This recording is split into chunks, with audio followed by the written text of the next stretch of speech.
What are the first words you should say in a speech? And what are the last words you should say in a speech?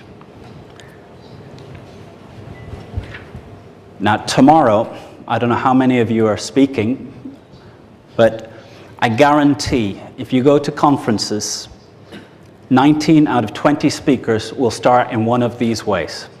Number one, my name is Connor Neal. I'm from Tango, and this talk is about the latest trend in monitoring strategies.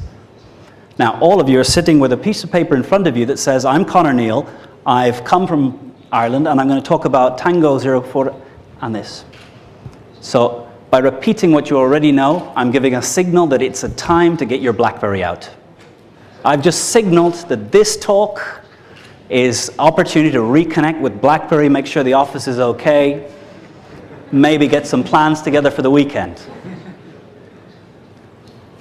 Another way to start.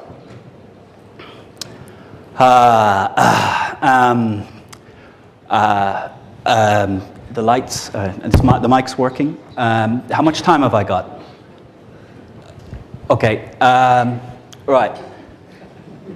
Okay, is it plugged in? And you laugh, but I guarantee tomorrow there's going to be some moments that get a little bit of that. And why? Because this is, for some of you, the first time you see this individual. They're here as a leader in their industry. And your kid at school presenting on giraffes does a better job. That's sad. So I think there's only 3 ways of starting a speech. And it's the same if you went into a bar and there's a group of people, it's a networking event, much like you were at before you walked into this room. And maybe I came up to a group, there's a group of 3 people who are having a little conversation. I walk in and I say, hi, I'm Connor, I'm Irish, 38 years old. I have an interest in sailing, I like running. And they've walked away. So how do you get people to engage with you when you're networking? I say, in networking, the best thing you can do is walk up. I think we know someone in common. Try and walk away when someone comes up and says that to you.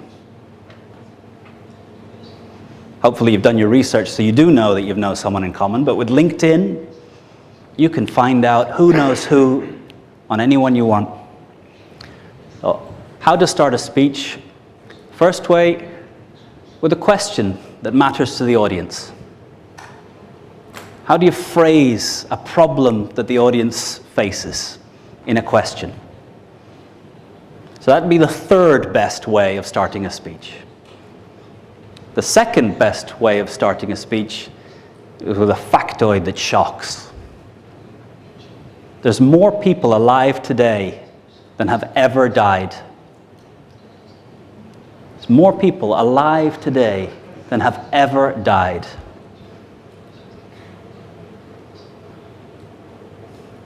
There's a lot of speeches that can follow on from there.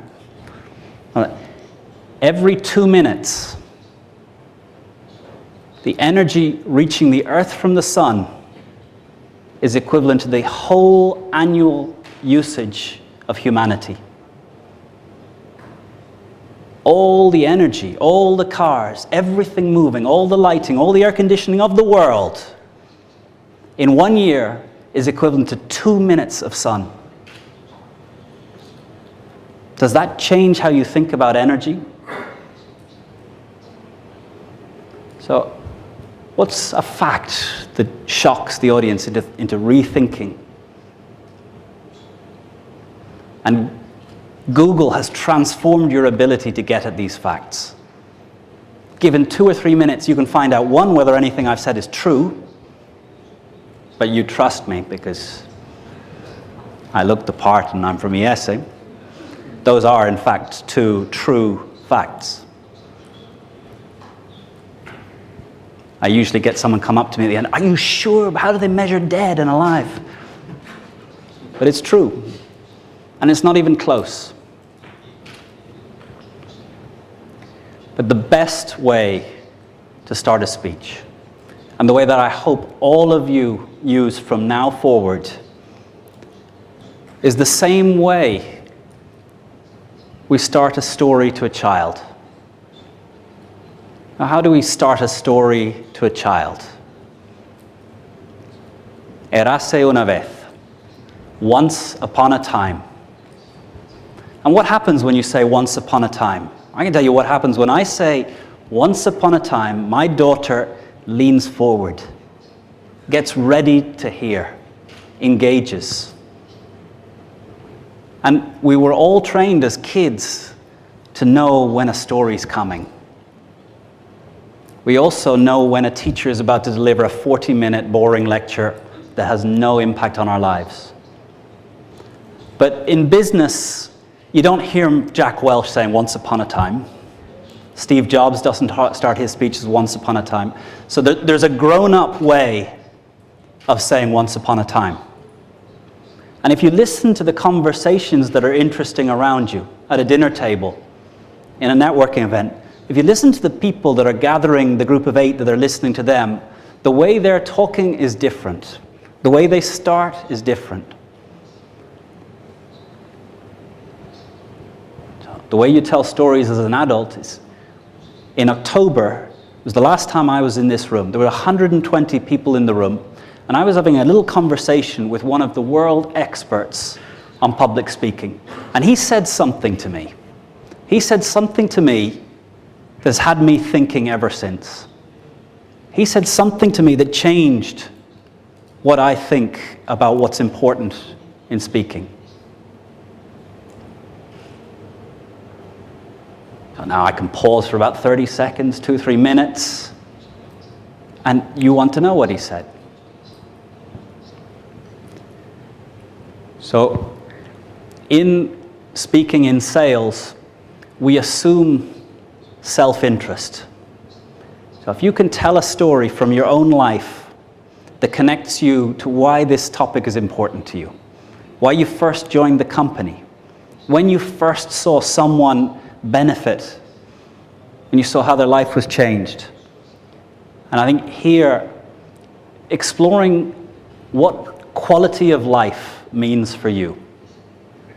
In your business, how do you affect quality of life for a customer?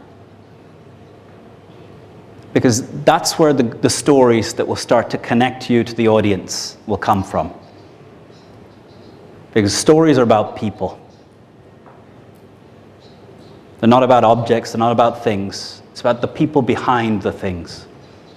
If you want to tell a good story about Tango, don't talk about the software. Talk about the people who built the software, what they do, how they are, what's important to them, what they sacrifice. And in your own life, what does quality of life mean? What sacrifices have you made to achieve something that was more important? And if you can tell stories and the audience connect with those stories, then they want to hear what you have to say. And all the reasons and all the benefits, they're all written in the document and in the PowerPoint. But they need to trust you. And they need to care about you as a person to engage with you and then decide that they will act.